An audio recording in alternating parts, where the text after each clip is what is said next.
This channel does not promote any violent, harmful, or illegal activities. All content provided by this channel is meant for an educational purpose only. রাতভর বাঁশদ্রোণী থানায় অবস্থান।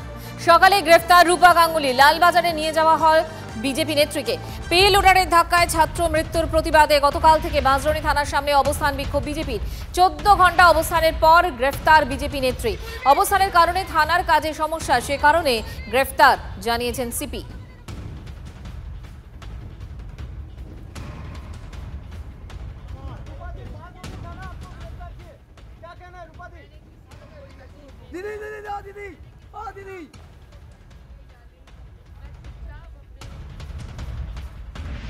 সারা রাত অবস্থান, তারপর গ্রেফতার। এরপর আদালতে পেশ করার সময় রূপা গাঙ্গুলির কি বক্তব্য শোনাব।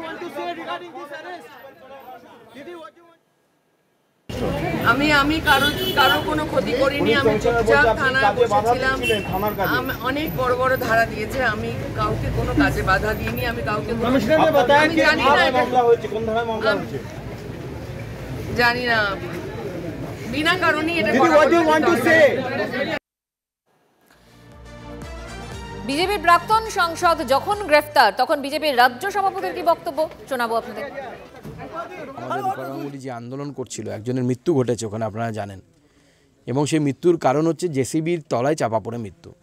আমরা জানতে পেরেছি আমাদের কর্মীদের মাধ্যমে যে জেসিবি যার চালানোর কথা, মানে যে চালাচ্ছিল সে আর কি জেসিবির চালক নয়, কর্পোরেশনেই কোনো একজন কর্মী ক্লার্ক, সে নাকি চালাচ্ছিল এবং সে কাউন্সিলরের কথাই চালাচ্ছিল। আমি তো গাড়ি চালালে হবে না, আমি তো গাড়ি চালানোর লোক নই, গাড়ি চালানোর জন্য ড্রাইভার আছে। স্বাভাবিকভাবে একজন মারা গেছে, মানুষ আন্দোলন করছে, মানুষ ক্ষেপে গেছে যে এই সরকারের বিরুদ্ধে, যে কতজনের প্রাণ নেবে। আর একটা মর্মান্তিক ঘটনা, পে লোডারের ধাক্কায় নবম শ্রেণীর পড়ুয়ার মৃত্যু। একদিন পার হয়ে গেল, কোথায় 113 নম্বর ওয়ার্ডের কাউন্সিলর, স্থানীয় বিধায়ক?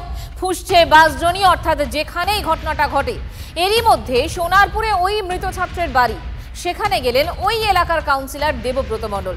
পাশে থাকার আশ্বাস দিলেন এক কাউন্সিলর, কিন্তু যেখানে এই ঘটনাটা ঘটলো, যেখানে এই ঘটনা ঘটার পর সারা দিন ধরে বিক্ষোভ দেখালেন এলাকার মানুষ, এতটা ক্ষুব্ধ ছিলেন সেখানকার কাউন্সিলর, তাকে কিন্তু দেখা গেল না।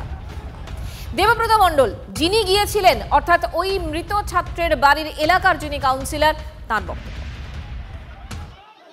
সমগ্র অঞ্চল জুড়ে যে হাইড্রেনের কাজটা হচ্ছে, এবার সেই কাজটা হওয়ার জন্যই প্রবলেমটা হয়েছে। ঘটেছে একটা ঘটনা, তবে সাবধানতা অবলম্বন করা উচিত ছিল। যে চালাচ্ছিল তার যদি ভুলবশত, তার যদি কোনো রকম ভুলের মাসুল হয়, এটা অবশ্যই শাস্তি পাওয়ার যোগ্য, সে শাস্তি হতে হবে। বাঁশদ্রোণী গতকাল যে ছবি আমরা দেখেছি, তারপর কলকাতার পুলিশ কমিশনার মনোজ ভার্মার বক্তব্য রইল। সমস্ত বিষয়ে পুলিশ অলরেডি ডিটেলসে দেখছে এন্ড যা যা করণীয় আছে করা হবে। আর এরপর রাস্তা সারাইয়ের কাজ শুরু হয়েছে ওই এলাকায়। যদিও গতকাল আমরা বারবার দেখেছি যে এলাকার মানুষ এতটাই ক্ষুব্ধ, তারা বারবার বলছেন বছরের পর বছর রাস্তা সারাইয়ের নামে শুধুমাত্র কিছু কাজ হয়, তারপর কোনো রকম ভাবেই রাস্তার হাল ফেরে না, একই রকম ভাবে থাকে এবং খানা খন্দে ভরা রাস্তার হাল অত্যন্ত খারাপ। গতকালের ঘটনা, তারপর আজকের ছবি। বল রাস্তায় তো জঘন্য অবস্থা দেখলাম, যে এত সুন্দর রাস্তা, যে আমরা যেতে আসতে এত অসুবিধা হচ্ছে যে গাড়িই চালাতে পারছি না আমরা। এটা রাস্তা না পাহাড়, কি মনে হচ্ছে? পাহাড় বলে আমাদের মনে হচ্ছে। তো হ্যাঁ, পাহাড়ই বলতে পারেন। কতদিন ধরে এটা হয়ে আছে? হ্যাঁ, 3-4 বছর। এই যে কালকে একটা বাচ্চা ছেলে মারা গেল, তারপরেও কোনো কারোর ভ্রুক্ষেপ নেই, এখন না কেউ আসলো না। রাস্তা তো যা অবস্থা, এখানে চলা খুব দুষ্কর। এটা রাস্তা খানা কন্দন যেটা বলবেন সেটাই। আচ্ছা, এটা কতদিন ধরে এরকম দেখছেন? দীর্ঘদিন। তাও 7-8 বছর প্রায়। আচ্ছা, এই যে গতকালকে একটা ঘটনা ঘটলো, তারপর কাউন্সিলর, বিধায়ক, সাংসদ কেউ কি এসেছে? না, কেউ আসেনি। যবে তুই ওই রাস্তা খুঁজছে তবে তুই এরকম কতদিন তাও 3-4 বছর তো হবে এই রাস্তা করতে শুরু করছে। এই রাস্তা এটা কি রাস্তা হচ্ছে না পাহাড়? এটা কি বলবো, আর এটাকে ফেলে রেখেছে কদিন ধরে। আবার না, এগুলো ফেলেছে রাত্রেবেলা, এর আগে এগুলো সব গাড্ডা ছিল। আচ্ছা, কিন্তু রাস্তা ঠিক হচ্ছে না, এই চলছে, এইভাবেই কাজ চলছে, এরকম ভাবে কাজ চলেই যাচ্ছে। আর ওই রাস্তা তো অনেক 5-6 বছর ধরে ওই রাস্তাটা কাজ চলেছে। ওইটা দিয়ে তো যাতায়াত খুব অসুবিধা, এই রাস্তা দিয়েই যাতায়াত করি, এইটা তো এই করে রেখে দিয়েছে। এইটা দেখে রাস্তা মনে হচ্ছে না দাদা, মনে তো হয় দেখছেন তো, এটা দেখে মনে হয় এটা রাস্তা, হ্যাঁ মানুষ চলাফেরা করতে পারবে। পাহাড়ের টিলা, হ্যাঁ পাহাড়ের টিলাই তো বানিয়ে রেখে দিয়েছে এরা। এই যে গতকাল একটা দুর্ঘটনা ঘটলো, তারপর কোনো কাউন্সিলর, সাংসদ, বিধায়ক এরা কি একবার এসেছিল? কাউন্সিলর তো আসেনি, সাংসদ, বিধায়ক কেউ আসেনি। এই দায়িত্বটা কার এত বড় দুর্ঘটনা? এইদিকে তো কাউন্সিলরের দায়িত্বের মধ্যে পড়ে। রাস্তা ঠিক হয় না, ওই তো কালকে এই যে রাবিশের জন্য তো বাচ্চাটা চলে গেল, এই রাবিশ করাচ্ছে, এইটাই জন্যই তো গল্প। এলাকার মানুষ বলছেন যে গতকালের ঘটনার পর রাস্তা সারাইয়ের কাজ শুরু হয়েছে, কিন্তু এলাকার বিধায়ক, সাংসদ তাদের একবারের জন্য এখনো দেখা যায়নি। সুপারভাইজার যিনি অন্তত এই কাজটা করছেন তার বক্তব্য কি শুনুন। দাদা, এই রাস্তার কাজটা কবে শুরু হলো? আজকে। হঠাৎ আজকে শুরু করলেন কেন? এই রাস্তায় জল জমেছিল।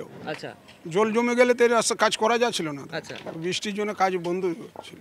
কাউন্সিলর কিছু বলেছে আপনাকে কাজ ফাজ শুরু করতে? কাউন্সিলর তো ডেলি আসে বলছে কাজ করো, তো জলের মধ্যে কি করব আমরা কাজ? আচ্ছা, জলের মধ্যে কাজ করা যাবে না। এই যে গতকাল একটা দুর্ঘটনা ঘটে গেল এই রাস্তাতে, তারপরে কাজ শুরু।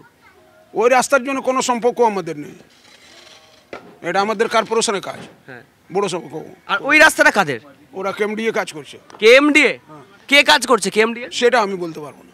আচ্ছা, আমি সেটা বলতে পারবো কে কাজ করছে, কে কন্ডাক্টর আছে, কে, সেটা আমরা বলতে পারবো।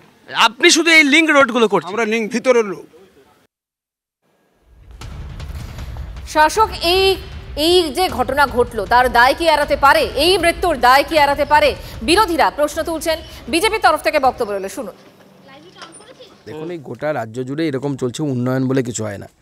আমি গতবার যখন সাংসদ হয়েছিলাম, আজ থেকে প্রায় 3 বছরের বা 4 বছর হতে চললো, এই চক্রাম প্রসাদ গ্রামে আমি 50 লক্ষ টাকা দিয়েছিলাম একটা রাস্তা তৈরি করার জন্য। এবার আমি এমপি হয়ে মন্ত্রী হয়ে গেলাম, এখন কাজ শুরু হয়েছে। কি স্পিড দেখতে পাচ্ছেন এগিয়ে বাংলা মডেলের।